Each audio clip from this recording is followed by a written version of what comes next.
This is Chapter 13 of Pawned in the Game by William Guy Carr. The Civil War in Spain. General Mola said, following the election of the socialist governments in Spain and the king's withdrawal from the country, there was an absolute avalanche of public officials who rushed to the Grand Orient Lodges to request entry. They thought they could thus be free from the persecution which had been practiced by the majority of Masons in the government.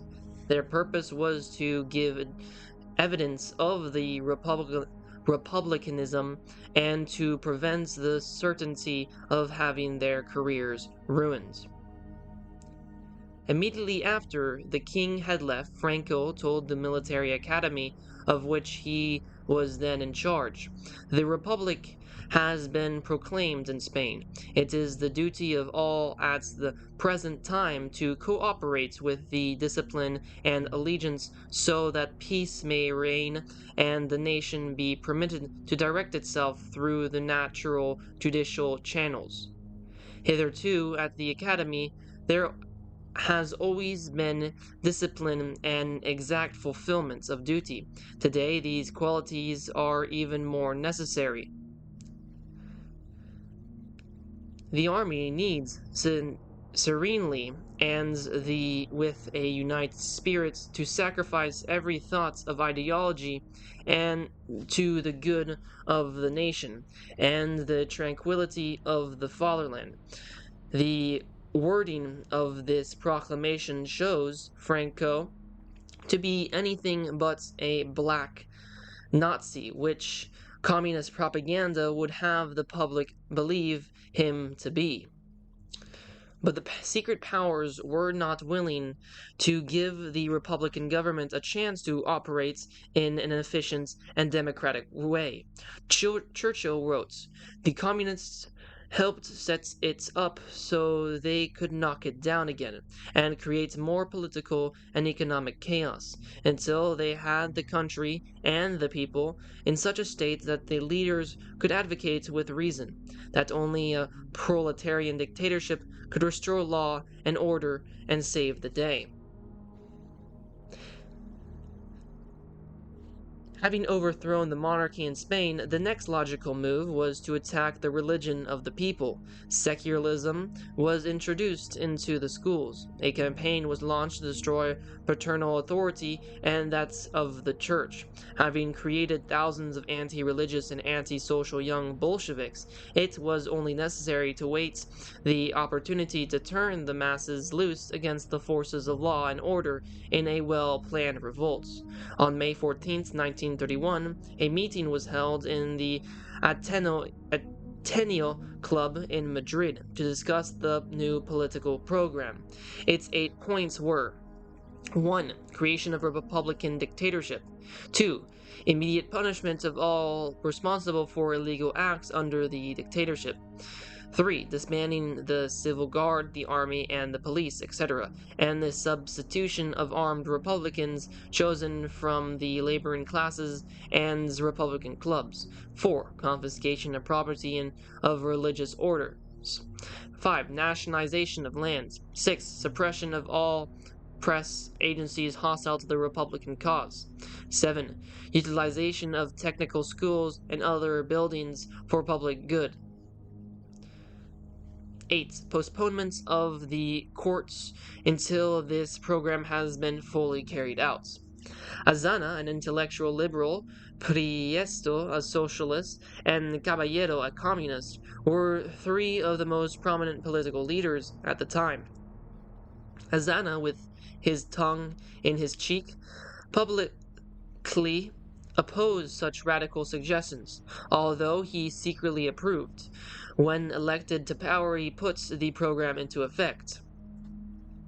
In due course, the Cortes Constituyentes was elected under the excuse of law for the defense of the Republic. A ruthless dictatorship was set up. The only democratic feature about it was its name, the Republic of the Workers. A Moscow-trained revolutionary, Jimenez Azua, drafted the new constitution. Azana now concentrated his efforts on destruction of the churches and persecution of religious orders. In December 1932, he set up the League of Atheism. He financed its periodic Sin Dios, the Godless, out of public funds. All these moves were made in the name of democracy. The leaders told the people they were being liberated from the control of the religious orders and the clergy who, they said, were allied and to feudalism and tyrannical monarchs. In Catalonia, the revolutionary activities which General Prime de Riva had subdued broke out again. By January 1933, the London Morning Post correspondent reported, "Huge stocks of bombs, rifles, and ammunition are being found by the police all over Spain. An enormous amount of money is being spent to foster a revolutionary cause. Many of those arrested, though to all appearances not well paid, carried note cases full of banknotes." Next, an uprising in Austria was organized, and on September 14th, 1934, a report was issued which implicated war officials and army officials in the sales of arms. General Franco made a desperate effort to try to reorganize the Spanish army and put an end to the anarchy, but he obtained little support from the government authorities. To indicate how well the communist underground was organized, over 300 churches were set afire at exactly the same time in 100 different cities and towns. The assassination of individuals the revolutionaries wanted removed became so common that professional pistoleros became competitive. It was possible to have an enemy liquidated for 50 pesetas, a little more than $5 American. The Moscow agents used the confused conditions existing in Spain to carry out Lenin's mandates.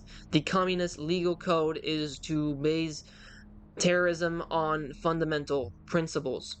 Torture, mutilation, rape, burnings, bloodshed, and death were the methods by which communism tried to obtain power. Conditions deteriorated from bad to worse. By the beginning of 1936, the whole country was in a state of turmoil. President Alcala Zamora dissolved the Cortes. February 16th was set as the date for a general election. Gil Robes and Calvo Sotelo stamped the country on a straight anti-communist ticket. Bolshevik election propaganda was issued by the Friends of Russia. Largo Caballero was in prison at the time for the part he had played in the revolutionary uprising. He was interviewed by Mr. Edward Nobelaf, who afterwards wrote Correspondent in Spain. Caballero said, "We will win at least 265 seats. The whole existing orders will be overturned. Azana will play Kerensky to my Lenin. Within 5 years, the Republic will be so organized that it will be easy for my party to use it as a stepping stone to our objective, a union of the Iberian republics. That is our aim. The Iberian Peninsula will again be one country. Portugal will come in peaceably, we hope, but by force if necessary. You see behind these bars the future ruler of Spain." Lenin declared Spain would be the second Soviet republic in Europe. Lenin's prophecy will come true. I shall be the second Lenin, who shall make it come true. After the most completely dishonest election Spain ever endured, President Zamora wrote, "The Popular Front was hoisted into power on the 16th of February, thanks to an electoral system as absurd as it is unfair, which gives an extraordinary advantage to a relative majority, though absolutely it may be a minority. Thus, in a certain constituency, the Popular Front, with 30,000 less votes less than the opposition, was nevertheless able to win 10 seats out of the 13, though in no part of the constituency did the number of votes exceed those of its major adversary by more than 2%. Paradoxical cases of this kind were fairly common. In spite of the legal means employed, first counts only gave the Popular Front 200 seats out of a possible 465. Thus it became the largest minority group in the parliament, but it did not have enough seats to form a government. The next move was for the Popular Front members to join forces with the Basque and other minority groups. They elected a committee to verify the election returns in each constituency. They made sure the final returns were favorable to the Popular Front Party. In several cases, rightist candidates were disqualified, and Popular Front candidates were elected as deputies in their place. When the fixing was all over, the Popular Front had 265 seats Caballero predicted they would have. But even after all this had happened, the final breakdown of the votes showed, for center and right parties, 4,910,000. For the Popular Front, 4,356,000. Right-center majority, 554,000. It must be understood that the Popular Front candidates elected to the Spanish courts represented every kind of individual, from every middle socialist to the dyed-in Thule Bolshevik. The Stalinites created so much chaos that the hellish conditions broke out all over Spain. Previous to the February elections in 1936, the government record in Spain was as follows. From the end of the Primo de Rivera dictatorship in 1931, there had been a revolution with 250,000 persons killed, 7 revolts, 9,000 strikes, 5 propagations of the budget, 2 billion pestas increase in charges, 1,000 municipalities suspended, 114 newspapers forbidden, 2.5 years of state of exception, equivalent to our state of martial law. After 6 weeks of Popular Front government under Azana, Caballero, and Priesto, the record read: assaults and robberies at political headquarters, 58. At public and private establishments, 105. At churches, 36. Fires at political headquarters, 12. Public and private establishments, 60. Churches, 106. Disturbances, general strikes, 11. Rising and revolts, 169. Persons killed, 76. Wounded, 346. Caballero, speaking at Zaragoza, said, Spain once must be destroyed in order to remake it ours. On the day of vengeance we will leave not a stone upon a stone. Caballero also declared, before the elections we ask for what we want. After elections, we will take what we might by any means. What we want by any means. The rights must not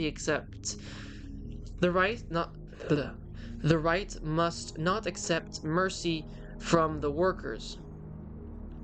We shall not again spare the lives of our enemies. Azana declared happily, Spain has ceased to be Catholic. Communist leaders Margherita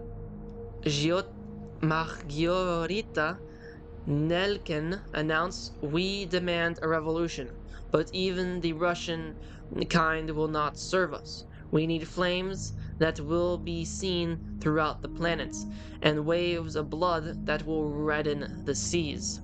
The Times correspondent reported conditions in Barcelona. In February 1936, he said, "A vigilance committee warned a number of high officials on February 20th to relinquish their posts. The committee was obeyed." A month later, he wrote, "The dictatorship of the proletariat is now open aim of all the Reds." A little later, he wrote, "Spanish socialism has been drifting towards communism. It is among the younger generation that Marx and Lenin have gained the most of their disciples. These young people believe that the new conquest of power is the immediate requirement of Spanish socialism. Violence the ultimate means of getting it, and a dictatorship of the proletariat the only ways to retain it. The subversive doctrine it preached unturningly." In March 1936, he reported, "Deputies in the courts, Spanish parliament, which with clenched fists in communist salutes sang the Soviet national anthem, l'Internationale, in the house itself." Why did the youth of Spain turn in great numbers to communism? If the technique used by those who direct the WRM is to be understood, the answer must be found. Because it is from the laboring classes and the youth of the nation that the revolutionary leaders draw their shock troops. Investigation reveals that Azana represented himself as an intellectual with a sincere belief in socialism. He was openly anti-religious. He protested, however, that he was not in agreement with the terrorism advocated and carried out by the anarchists and the communists. Once he obtained the necessary political power, however, he used it to have the Republican government abolished religious teaching orders from the schools. He engaged Francisco Ferrer to establish secularism in schools. Instead of opening the school day with a prayer to Almighty God, the new secular teachers opened the class by having the pupils sing, "We are the sons of the revolution, we are the sons of liberty, with us comes the dawning of a new humanity." A translation of another hymn sung at the beginning and end of class periods in Barcelona schools is as follows: "Sling the bomb, place well in the time, grasp firm the pistol. Pass on the word of revolution, help for the anarchists. Stand to arms till death, with petrol and dynamite destroy the government." New editors of British and American newspapers refused to publish the truth because it sounded so fantastic. Very similar hymns were broadcast in English from Moscow for the instruction of English communists during 1937-1938. The most damning evidence proving the systematic method used to subvert and pervert young youth into becoming revolutionaries was applied by Francisco Ferrer himself. In a letter to a revolutionary comrade, he wrote, "In order not to scare people and give the government, Republican, a pretext for closing down my establishments, I call them modern schools, and not schools for anarchists. My wish is to bring about revolution. For the time being, however, one must be content to implant the idea of violent upheaval in the minds of the young. They must learn that against the police and the clergy there is only one means of action: bombs and poison." When Ferrer was captured by Franco's forces during the Civil War, he was tried as a traitor to Spain. The above letter was used as evidence. He was found guilty and executed. The High Council of the Grand Orient of Paris protested to Masonic lodges all over the world, claiming that Ferrer had been murdered because of his anti-Catholic activities. Investigation into the youth training program revealed the method used to corrupt the morals of the youth of a nation. Also, Lenin had said, "The best revolutionary is a youth devoid of morals." His word being law in communist organizations, all members work secretly to make young people of both sexes antisocial and immoral. Children up to teenage are taught to rebel against the discipline of the home. Parents are represented to their children as old-fashioned. Parental authority is scoffed at. The subverters argue that the parents have lied to their children since they were old enough to listen regarding Santa Claus and where babies come from. The subversive claim parents are the victims of reactionary teachings and capitalistic exploitation. The child is encouraged to educate the parents in regard to modern and progressive ideas. They are warned that for their own good, they must refuse to be dominated or disciplined by their parents. The purpose of this subversive campaign is to destroy the sanctity and unity of the home, which is the foundation upon which civilization is founded. To rob children of their respect for the ministers of religion, the subversives first represent them as being chosen from the less intelligent or physically retarded members of the family.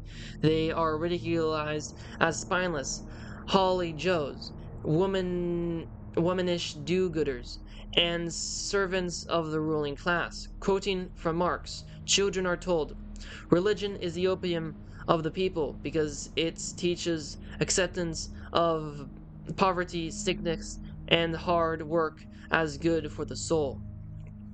The Christian child is poisoned against the ministers of his religion by being told the most fantastic slanders against them in connection with their private lives. They are presented as sheep's in wolves' clothing, as black crows, feeding upon the gullibility of their parishioners.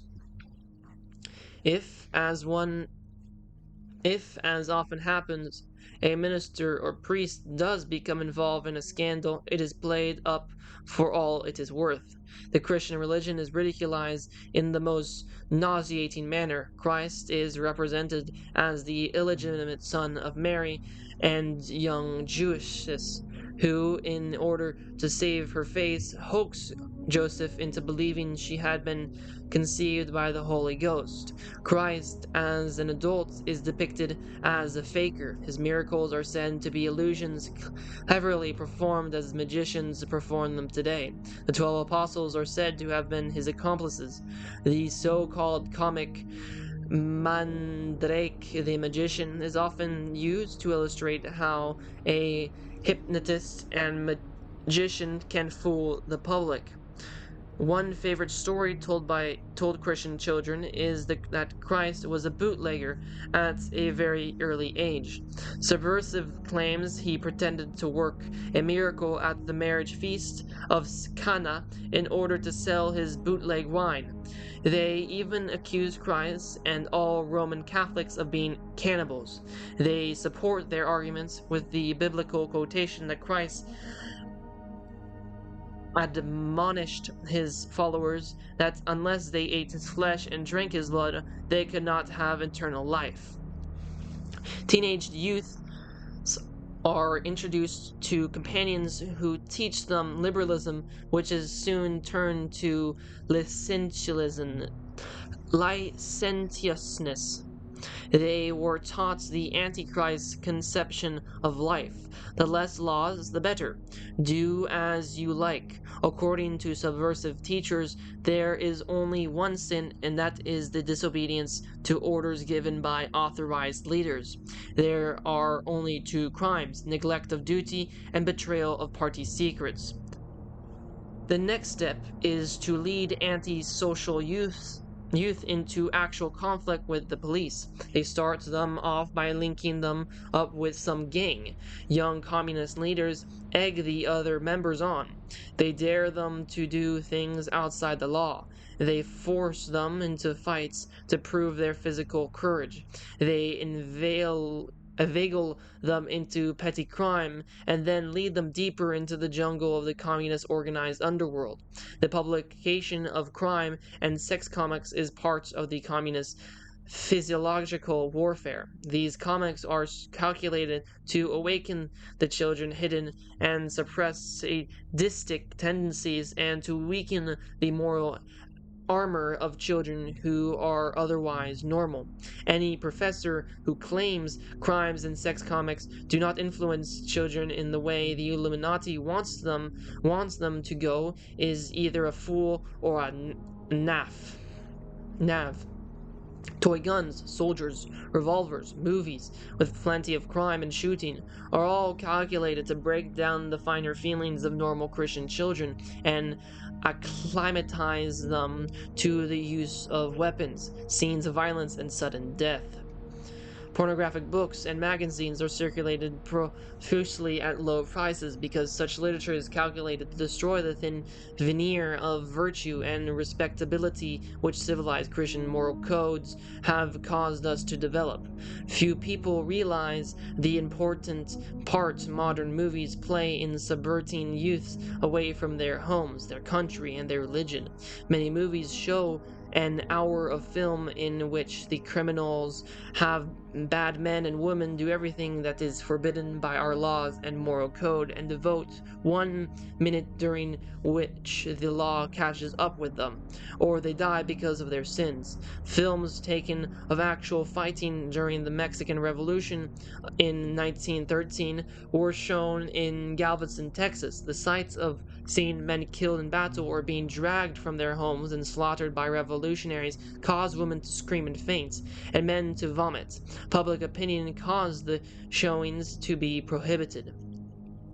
Today, these scenes are shown on films advertised as children's special for Saturday afternoon performances. That is just one illustration of how the general public, and particularly the children, have been systematically hardened to accept the sights of violence and bloody death as normal. It supports the revolutionary motto that such needed reforms can only be brought about speedily by revolutionary action. In every country not subjugated to the dates of directors of the world revolutionary movements have set up private film agencies which supply the most obscene pictures imaginable for presentation to private parties. These films illustrate every form of sexual depravity known to man. They are used for the purpose of demoralizing youth so they can be recruited into revolutionary organizations. This statement is proved by the fact that the laws barring them in the USSR are strictly enforced. Youths who prove themselves to be antisocial, anti-religious, hardened, and brutalized are sent to Moscow and taught revolutionary warfare and the art of street fighting. This is a different course from that given prospective labor leaders and intellectuals. Revolutionary psychological warfare is accomplished its purpose in the Western world, as it did in Spain. This is proved by the fact that no person loses any sleep nowadays when the last thing they hear before going to bed is a recital of the details of air disasters, automobile accidents, crimes, and brutal slayings. A nightcap of that kind would have been too strong to induce sleep 50 years ago. Public opinion is no longer aroused to action when the newspapers blandly report that several thousand Jews were systematically exterminated in gas chambers by anti-Semites, or that tens thousand Christians were martyred because of their anti-communist convictions by De La Kun or Chinese sadists. Such horrors are now accepted as everyday occurrences. We are being rendered immune to the reactions we once experienced when crime of any kind came to our attention. We we no longer are disturbed by the overthrow of established governments by force. If we were, we would have done something to stop what has been going on. People listen to those who continually cry, as they did in Spain.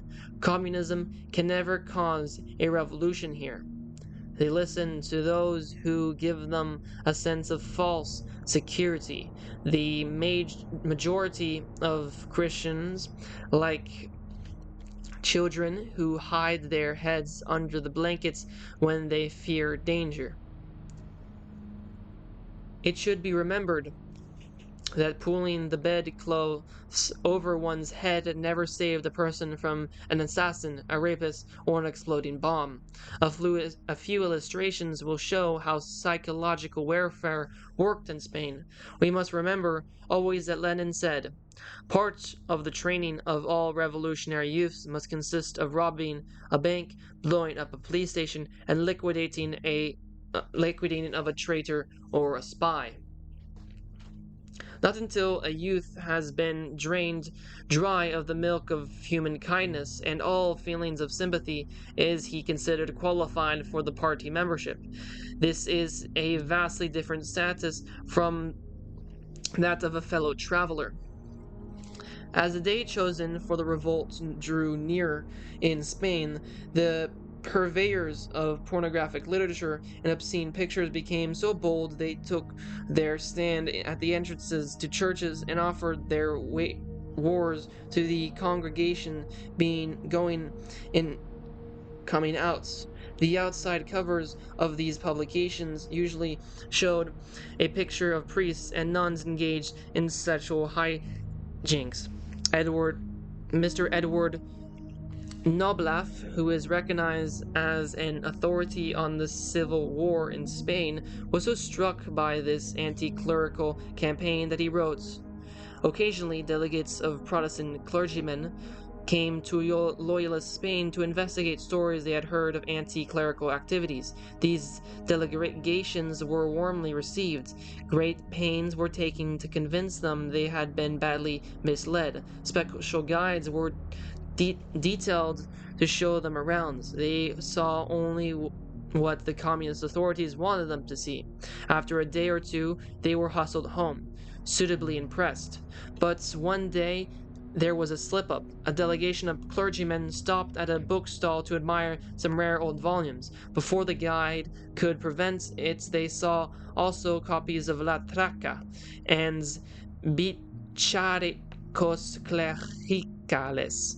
The covers portrayed priestly orgies with semi-naked nuns. Both magazines were profusely illustrated with obscene pictures. Mr. Knockblaff commented, "The detailed left them in a huff." The situation in Spain between 1923 and 1936 was very similar to that which exists in Canada between the French and English-speaking population today. The Basque people have their own language, culture, and traditions which date back into antiquity. They are deeply religious and very proud. Like many French Canadians, they believed they deserved national independence. To achieve this objective, they organized a separatist movement to liberate the Basque people from the rest of Spain. As was only natural, the plotters of the revolutionary movements in Spain didn't overlook such a situation. The Basque people were devout Roman Catholics. They believed they were justified in fighting for political independence if necessary. The vast majority, however, would never have knowingly affiliated with the Communist Party to achieve their goal. Yet, that is exactly what happened. Marxist cells infiltrated into Basque society. They hid their real identities so well, they became the leaders of the separatists. Then, like the Judas goats, they led the Basques to slaughter. Operating under the banners of intense patriotism and religious fever, the Basque leaders, President Aguirre, Gird, and Negrin, blended and beat into an unbelievable mass Christian cross, the pistol of anarchism, and the sickle and hammer of communism. When the revolt started, the masses were abandoned to their fates. Aguirre was head of the Basque states and generalissimo of the Basque armies.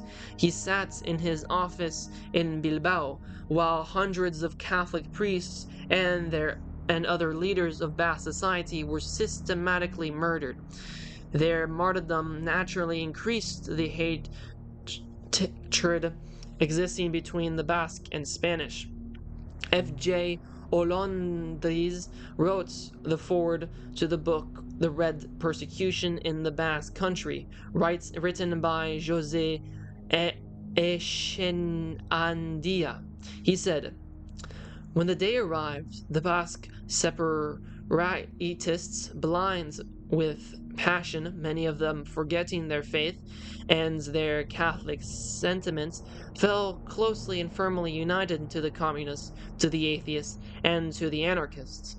And they launched into a war and made themselves responsible for slaughter, and believed all means were licit, rebelliously ignoring the peremptory words of their religious leader, Pope Pius XI, as contained in his encyclical Divini Redemptoris.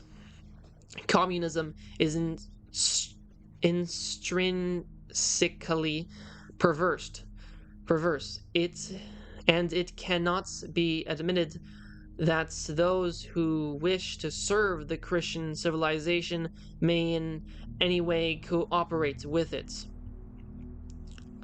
How well some of our top-level statesmen should have remembered those words of wisdom when they tried to cooperate with Stalin during World War II. Another truth government leaders must never forget is the fact that communists and all other international groups are used by the Illuminati to further their own secret plans and ambitions.